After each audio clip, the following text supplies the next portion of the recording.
Reciban nuestro saludo en la tercera actividad orientadora de la asignatura Clínica 1. El tema de esta semana corresponde al examen físico regional y sus principales alteraciones. Al concluir esta actividad, serán capaces de reconocer la importancia de aplicar la adecuada técnica y principios éticos para realizar el examen físico regional y obtener las principales alteraciones. Identificar las alteraciones más frecuentes durante la realización del examen físico regional de la boca, el cuello y el abdomen. Describir la semiotecnia, semiografía, semiogénesis y el semiodiagnóstico de los principales signos obtenidos en el examen físico regional. Durante la semana anterior, estudiamos lo referente al interrogatorio del paciente, que se sustenta en la comunicación dentro del marco de la relación médico-paciente, y la obtención de hallazgos del examen físico general, el que se realiza mediante la inspección y la palpación. Ya ustedes han realizado interrogatorios durante la práctica docente y han evidenciado aspectos del examen físico general. Los datos obtenidos hasta aquí resultan de gran valor semiológico, aun cuando estos sean normales. Para un médico resulta tan importante reconocer lo normal como encontrar las alteraciones al interrogatorio y el examen físico. La pericia del médico está en identificar la normalidad, lo cual también forma parte del diagnóstico. En la mañana de hoy observaron la aplicación de las técnicas básicas de forma organizada para la ejecución del examen físico de estas regiones. En la cabeza, donde fundamentalmente aplicaron la inspección y la palpación. En el cuello, fundamentalmente las maniobras aplicadas fueron de inspección, palpación y auscultación. El tórax y abdomen, donde aplicaron las 4 maniobras básicas. Las extremidades y columna vertebral se explorarán fundamentalmente mediante inspección, palpación. En esta actividad nos ocuparemos de las alteraciones a nivel de la cabeza, el cuello y los aspectos generales del abdomen. El tórax como región lo estudiaremos relacionado a los sistemas respiratorio y cardiovascular. Quisiéramos insistir que como parte del examen físico del tórax se encuentran las mamas, órganos olvidados en ocasiones por el médico general en su exploración y que pueden ser asiento de patologías detectadas precozmente. Por su importancia en la prevención, te sugerimos revisar la presentación del autoexamen de mamas que se encuentra en otros materiales de su CD. El abdomen será abordado con mayor profundidad durante el estudio del sistema digestivo, por ser este el que más ocupa esta cavidad. Las extremidades en el sistema osteomioarticular, que serán temas de esta propia asignatura. En la región de la cabeza distinguimos el cráneo y la cara. En el cráneo, su forma y tamaño, las que se modifican en diferentes procesos, donde podemos citar como ejemplos la hidrocefalia, que es frecuente en niños, el cráneo de la acromegalia y el de la ciclemia, entre otros. Estos hallazgos podrás estudiarlo en tu libro de texto y revisar la galería de imágenes que aparece en el CD. La cara tiene varias estructuras y ya conocieron las alteraciones de la facies como un conjunto que expresan patologías disímiles. En la cara nos detendremos en la boca, cavidad esta olvidada por los médicos en general, exceptuando a los pediatras, y bien utilizada por los estomatólogos u odontólogos. Para los médicos generales, resulta obligado el examen físico de esta cavidad, donde aparecen signos de múltiples enfermedades de diversas etiologías. Por citar algunas: enfermedades infecciosas, ejemplo el sarampión y la varicela; enfermedades sistémicas como las colagenosis; enfermedades digestivas expresadas en alteraciones de la lengua; otras enfermedades alérgicas y neoplásicas.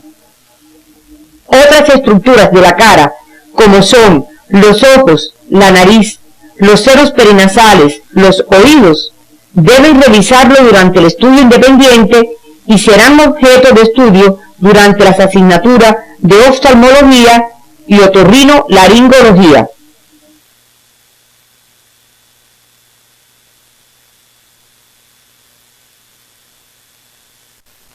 La boca resulta de fácil observación dedicándole un tiempo mínimo que no imaginas cuántos elementos de valor podemos encontrar, y a veces llegamos a subestimarla. ¿Cómo comenzar su examen? ¿Qué estructuras son de interés para el médico? ¿Cuáles técnicas o maniobras utilizas? ¿Necesitas algún instrumento auxiliar? Iniciamos el examen con la boca cerrada. Distinguiremos si existe asimetría, signo importante en procesos nerviosos centrales o periféricos. Nos referimos a las parálisis faciales. Si existe presencia de boqueras o perleche, de causa infecciosa o déficit vitamínico B. El grosor de los labios, como es el caso de la insuficiencia tiroidea, que se encuentran aumentados, signo que ya fue estudiado en alteraciones de la facies. Si hay presencia de deformidades que pueden tener etiología congénita, como es el caso del labio leporino, pueden auxiliarse en la galería de imágenes que aparece en el CD.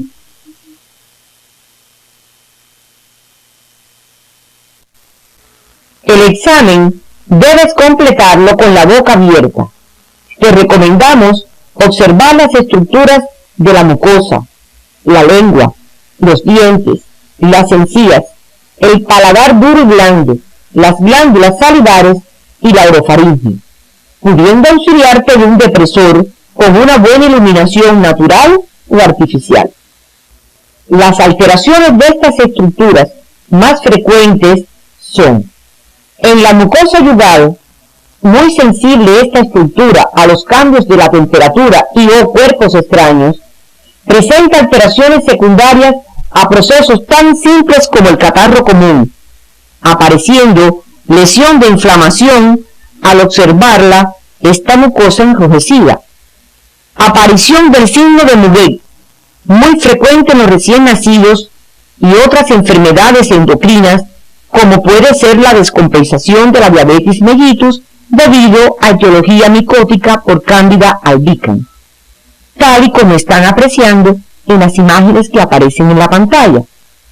Otra de gran valor semiológico, de aparición precoz en enfermedades eruptivas frecuentes en los niños, son las manchas de Koplik, las que auxilian mucho a los médicos frente a un niño con fiebre por sarampión. Este signo resulta un signo patognomónico de la enfermedad. La lengua puede reflejar cambios de la mucosa, del grosor, ser asiento de manchas o pápulas. Observa las imágenes donde aprecian distintos tipos de lengua. Cambios de su coloración normal, y así recibe el nombre según las características distintivas, las que puedes observar también en la galería de imágenes y en tu libro de texto. Por eso, no puedes dejar de examinarla tanto en su cara superior como inferior, que pueden ser asiento de múltiples alteraciones como las leucoplasias o manchas prominentes de color blanquecino nacarada, producida por irritantes como el tabaco y el alcohol, frecuente entre los fumadores, y pueden llegar a ser lesiones malignas. He aquí una de las consecuencias del mal hábito del fumar. Evítalo y ayuda a combatirlo.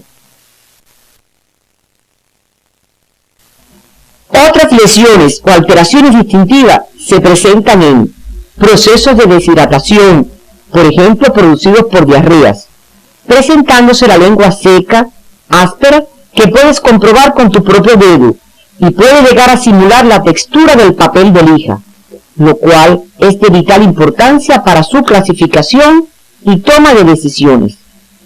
En las enfermedades digestivas, como en la cirrosis hepática, la lengua suele estar brillante, roja, lisa, aparente estar barnizada, llamada lengua de Pagel.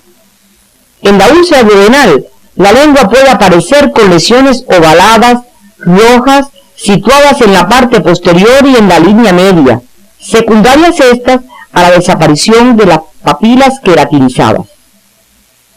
En enfermedades endocrinas, como en la macroglosia de la insuficiencia tiroidea o hipotiroidismo, como ya estudiaste. Enfermedades hematológicas, como suele ser la anemia por déficit de vitamina B12, la lengua puede estar lisa, brillante, entre sus características distintivas, llamada glositis de Hunter. Frente a lesiones dudosas, podemos contar con exámenes anatomopatológicos que confirmarán el tipo de lesión. Revisa en el libro de texto y en la galería de imágenes para profundizar en estos aspectos. A continuación, se inspeccionarán los dientes. Recuerden que no es solo interés del estomatólogo. Para el médico general, tiene gran importancia semiológica, conocer según la edad la carencia de los dientes, o erupción tardía como en el caso de los niños, la presencia de caries, importante este signo en las enfermedades endocrinas como la diabetes mellitus, donde puede ser causa de su descompensación. La forma de los dientes y tamaño también pueden estar alterados. Por ejemplo, el típico lo constituyen los dientes de Hutchinson, que aparecen en la sífilis hereditaria, donde observarás la separación de los dos incisivos frontales superiores, el desgaste de su esmalte, y en su borde inferior presenta irregularidades o dentellado. Este tipo de alteración puedes observarlo en otras entidades como el hipotiroidismo y el raquitismo. Las encías pueden aparecer enrojecidas, aumentadas de tamaño, llamadas gingivitis, secundaria a procesos generales y a la medicación por largo tiempo con anticonvulsivantes. Algunas lesiones encontradas a su examen, como flemones, caries, pueden conducir al paciente oportunamente al estomatólogo. Continuaremos el examen físico regional en busca de alteraciones en el cuello. Nos ocuparemos de algunas alteraciones de sus movimientos y estructuras principales musculoesqueléticas, ganglionares, glandulares y vasculares. Utilizarás las maniobras de inspección para los aspectos externos de su movilidad, masas y otras alteraciones groseras de superficie. La palpación para las estructuras como son las cadenas ganglionares, presencias de masas y o tumores, y en especial la palpación de la glándula tiroides. La auscultación de las arterias del cuello será objeto de estudio en el sistema cardiovascular. Si observas cambios de la movilidad normal, precisarás alteraciones musculoesqueléticas o de la columna cervical y músculos a este nivel. Entre las más frecuentes, las producidas por posiciones inadecuadas, causa frecuente de consulta conocida como tortícolis, presentando al paciente desplazamiento de la cabeza hacia un lado y dolor a los movimientos. Revisa en tu libro de texto las maniobras específicas para esta región de la columna cervical y el semiodiagnóstico de las principales alteraciones. Las cadenas ganglionares serán otro elemento a precisar en el examen físico regional del cuello. Estas normalmente no son palpables.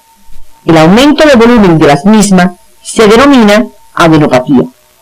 Precisarás en ellas la localización, la forma, su superficie, el tamaño, la consistencia, la sensibilidad, su movilidad y la temperatura, las que ya te son familiares de la práctica docente. Todos estos elementos contribuirán a realizar un diagnóstico.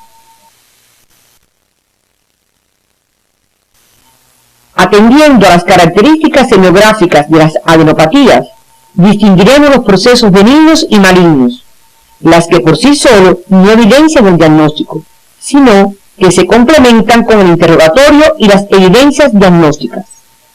Las adenopatías en los procesos benignos se caracterizan por ser movibles, no adheridas a planos profundos, de consistencia blanda, superficie lisa y dolorosas a la palpación, entre las cuales se señalan las inflamaciones locales o generalizadas. Las inflamaciones de causa localizada, secundarias a procesos inflamatorios de estructuras vecinas de la boca, el oído, la orofaringe, entre otros, muy frecuentes estas en los niños. Estos procesos pueden ser agudos o crónicos. Las que tienen un curso agudo presentan los signos clásicos de inflamación, ya estudiados en asignaturas precedentes, como son el aumento de la temperatura, edema local y suelen ser dolorosas. Los procesos inflamatorios generalizados de origen infeccioso, como ejemplo la toxoplasmosis, infección por citomegalovirus, mononucleosis infecciosa, no suelen presentar dolor ni enrojecimiento.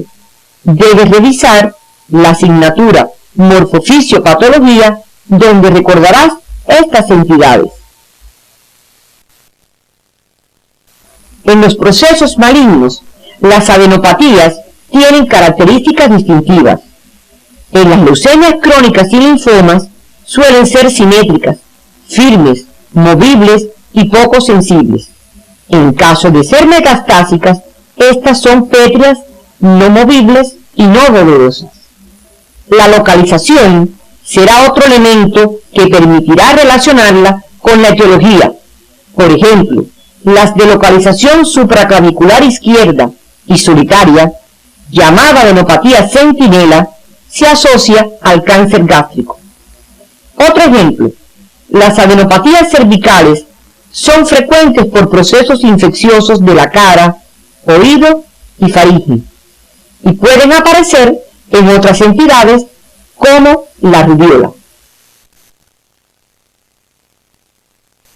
El otro elemento de interés por la frecuencia e importancia es la palpación del tiroides y sus alteraciones. Ya conocen las maniobras y posiciones adecuadas, las que deben ejercitar durante la práctica docente entre ustedes mismos y en pacientes que acuden a la consulta. Las principales alteraciones al examen están relacionadas al proceso que la afecta. Describiremos las más frecuentes. El aumento difuso de la glándula se denomina bocio. Observa las imágenes de los pacientes con bocio en vista anterior y lateral que te estamos presentando. El aumento de la glándula puede ser lobular, por presencia de un nódulo solitario o múltiple, y obedece a varias causas. Para su exploración, tendrás en cuenta las características semiográficas para toda masa tumoral, descritas anteriormente, las que te permitirán relacionarlas con los diferentes procesos que la originan. El aumento de volumen del tiroides puede obedecer a tiroiditis, secundarias a procesos inflamatorios, infecciosos y autoinmunes. Cada una de ellas presentan características semiológicas que las distinguen en su consistencia, tamaño, sensibilidad y superficie. Por ejemplo, las de origen infeccioso son de curso agudo y presentan signo de dolor a la palpación. Las de origen autoinmune, como la conocida enfermedad de Graves-Basedow, el aumento del tiroides es de forma general, difuso y no presenta dolor. Las de origen neoplásico puede ocasionar aumento difuso o circunscrito de la glándula con características que difieren según el tipo de neoplasia. Otras características específicas serán profundizadas en el estudio de los síndromes tiroideos en el sistema endocrino. Hasta aquí, insistimos en que se debe realizar un examen exhaustivo del tiroides aplicando la semiotecnia y describiendo la semiografía de forma detallada. No olvides que la auscultación de los vasos del cuello es también importante y la profundizarás durante el estudio del sistema cardiovascular. Continuamos la exploración del examen físico regional con el examen de la cavidad abdominal de conjunto, donde se encuentran fundamentalmente órganos del sistema digestivo, la cual debe ser realizada minuciosamente por la riqueza de signos que pueden estar relacionados o no al síntoma principal atendiendo a la semiografía y semiogénesis. Se hace necesario algunos recordatorios. Aplica las reglas básicas del examen físico. Sigue una secuencia lógica. Ten en cuenta la anatomía clínica para la proyección de los órganos. Puntos relieves, las que recordarás de la asignatura Morfofisiología Humana. Divide la pared según la escuela francesa en 9 cuadrantes. Recuerda la parte posterior, regiones lumbares, a veces olvidada en la exploración. Realiza siempre las 4 maniobras de examen físico, las que ejecutarás en un orden secuencial específico en esta región: inspección, auscultación, percusión y palpación superficial y profunda. Siempre auscultarás primero, porque la percusión y la palpación pueden alterar los ruidos hidroaéreos. No olvides las condiciones inherentes al enfermo y requisitos del explorador. Revisa estos aspectos en el libro de texto y el modelo para la realización del examen físico que aparece en el CD. A la inspección, las alteraciones detectadas en el abdomen son: en la piel, las que describirás según lo aprendido en el examen físico general relacionado a la piel, su color, presencia de manchas, arañas vasculares, telangiectasias, estrías, cicatrices y circulación colateral. Las alteraciones del ombligo: puede estar desplazado en caso de tumoraciones abdominales, presencia de profusión en caso de hernias umbilicales, o puede estar invertido en caso de las ascitis. El ombligo que aparenta una mueca, llamado ombligo chutro, que acompaña a procesos inflamatorios y se produce por contractura del lado afecto. Las alteraciones del volumen del abdomen: recuerda que lo normal está en relación al biotipo del paciente. El aumento global puede ser simétrico o parcelario. Observa el esquema. Puedes apreciar las diferentes causas en cada caso. Este aumento lo comprobarás mediante la auscultación, percusión y palpación. Por ejemplo, en caso de ascitis, que es la acumulación de líquido seroso en la cavidad abdominal, el abdomen puede adoptar diferentes formas en dependencia de la cantidad de líquido acumulado y la posición que adopta el paciente. El abdomen en batracio o rana se observa cuando el líquido acumulado se desplaza hacia los flancos. Revisa la galería de imágenes que aparece en su CD. Otra forma adoptada puede ser la de vientre en obús o avestruz, cuando el desplazamiento es hacia adelante por la cantidad del líquido acumulado. Pueden acompañar a estas alteraciones a la inspección otros elementos o hallazgos relacionados con la semiogénesis, como es la circulación colateral. Y las maniobras de percusión y palpación confirmarán el diagnóstico. Visita la galería de imágenes de semiología que aparecen en su CD. Los aumentos parcelarios obedecen a otras causas, como pueden ser una hepatomegalia a nivel del hipocondrio derecho, una esplenomegalia en el hipocondrio izquierdo, gran retención vesical a nivel del hipogastrio, las que pueden ser visibles según su magnitud. Observarás los movimientos respiratorios, dato este de valor en caso de peritonitis o inflamación del peritoneo, donde estos movimientos no se observan por marcada contractura abdominal refleja. En otras ocasiones podrás observar movimientos peristálticos exagerados. Estos se producen en caso de lucha contra un obstáculo, como se observa en oclusiones intestinales, llamado signo de Kussmaul.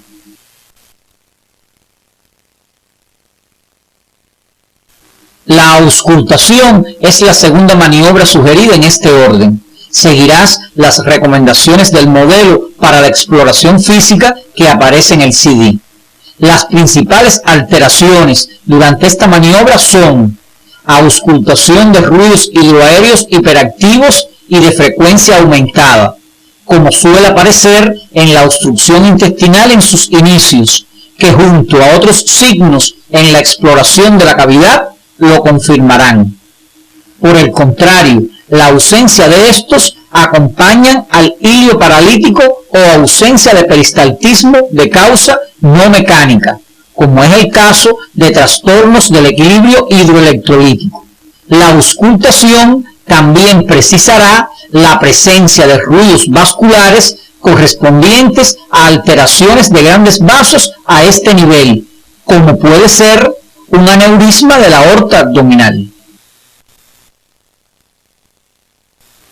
La percusión en esta cavidad ofrece signos de gran valor semiológico y permite la exploración del tono y límites de los órganos abdominales. Entre las principales alteraciones puedes encontrar hipertimpanismo, hipotimpanismo y matidez. Debes educar tu oído a estos sonidos, lo que solo lograrás con la ejercitación frecuente durante la práctica docente. El hipertimpanismo corresponde con un aumento del aire libre o gas a este nivel, cuya etiología puede ser un ilio paralítico, neumoperitoneo o la presencia de gas libre en la cavidad abdominal. El hipotimpanismo se presenta en caso de densificación del aire en las vísceras huecas. La matidez se aprecia en caso de ascitis, la que adopta una disposición característica y varía según la posición del paciente. Les recomendamos revisar esto en su libro de texto. Este signo de matidez cobra importancia en el caso de ascitis tabicada a causa de la fibrosis, como en el caso de la tuberculosis abdominal, apareciendo zonas de matidez que alternan con zonas de timpanismo, conocido este aspecto a la percusión como tablero de damas. La palpación de esta región es la más ejercitada por los médicos y la más maltratada en ocasiones, al no seguir las reglas para realizarla correctamente, lo que puede conllevar a obviar signos semiológicos de interés o sobrevalorar otros, cometiendo errores diagnósticos.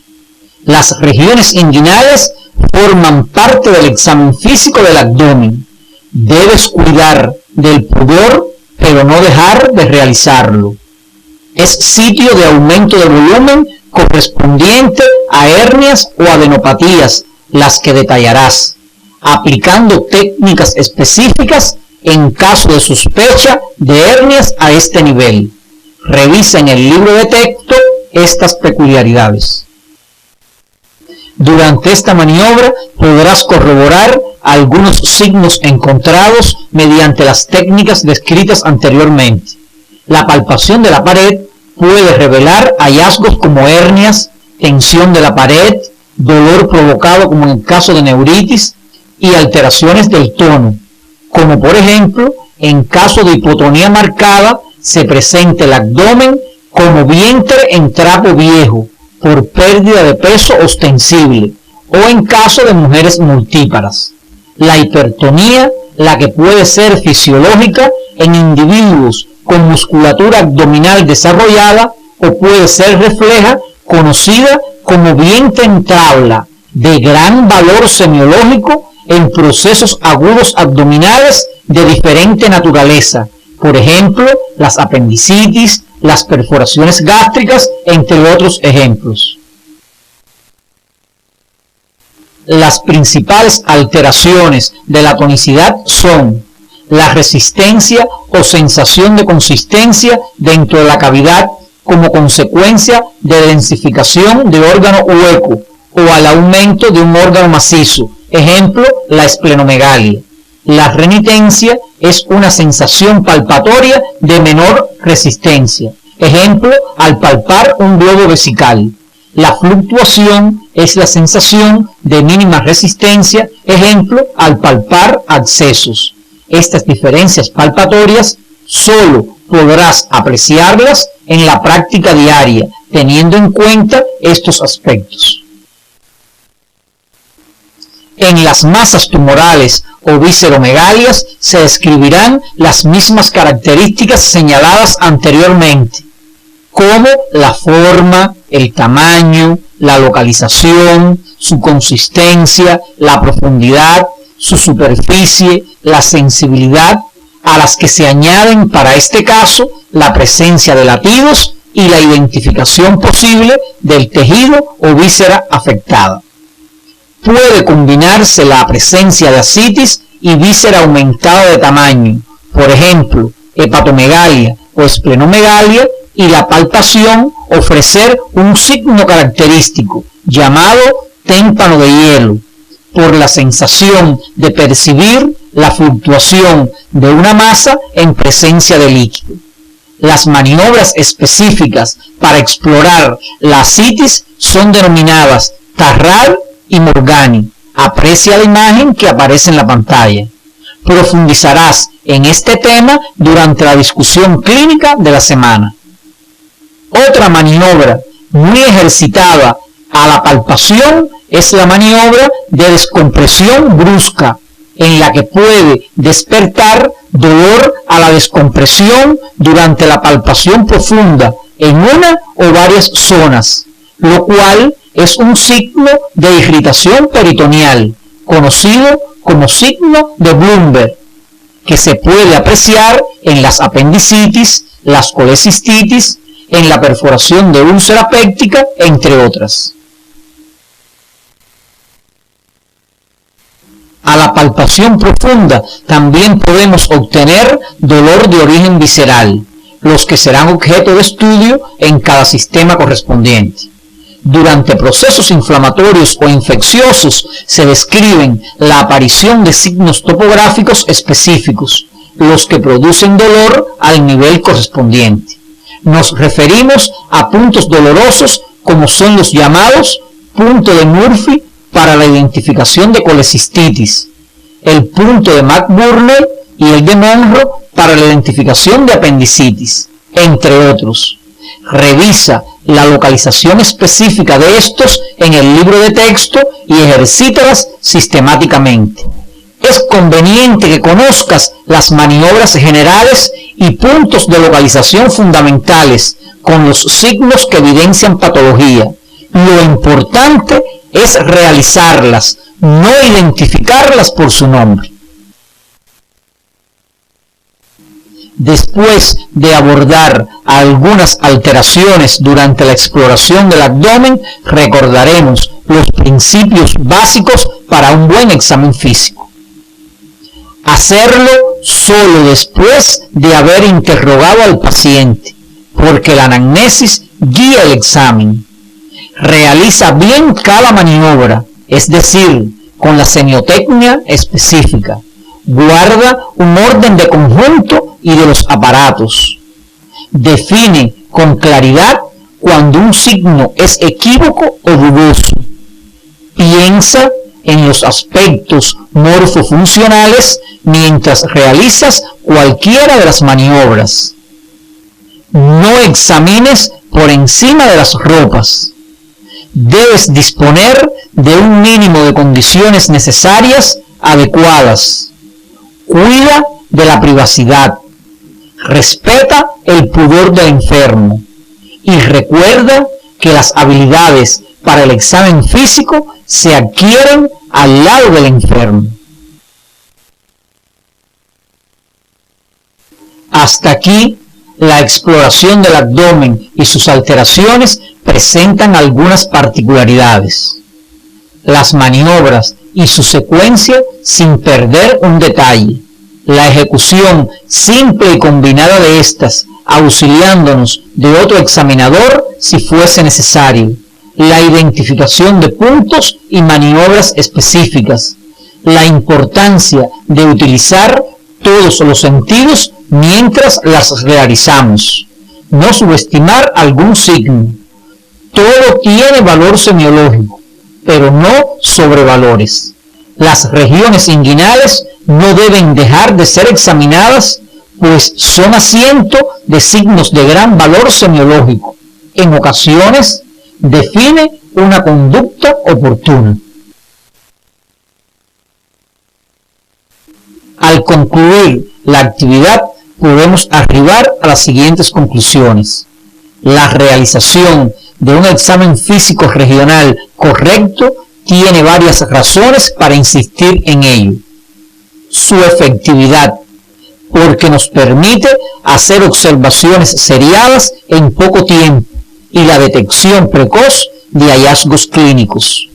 Nos permite guiar los exámenes complementarios invasivos y no invasivos. Tiene valor terapéutico y humano, al existir contacto físico del médico y el enfermo. Los hallazgos obtenidos pueden responder a una semiogénesis relacionada o no al síntoma principal. Cada signo debe ser detallado en su semiografía para adquirir el valor semiológico pertinente. Mediante el examen físico regional obtendrás signos característicos a varios procesos de diferentes sistemas y variada etiología. La cavidad abdominal ofrece signos de procesos agudos que requieren conductas inmediatas.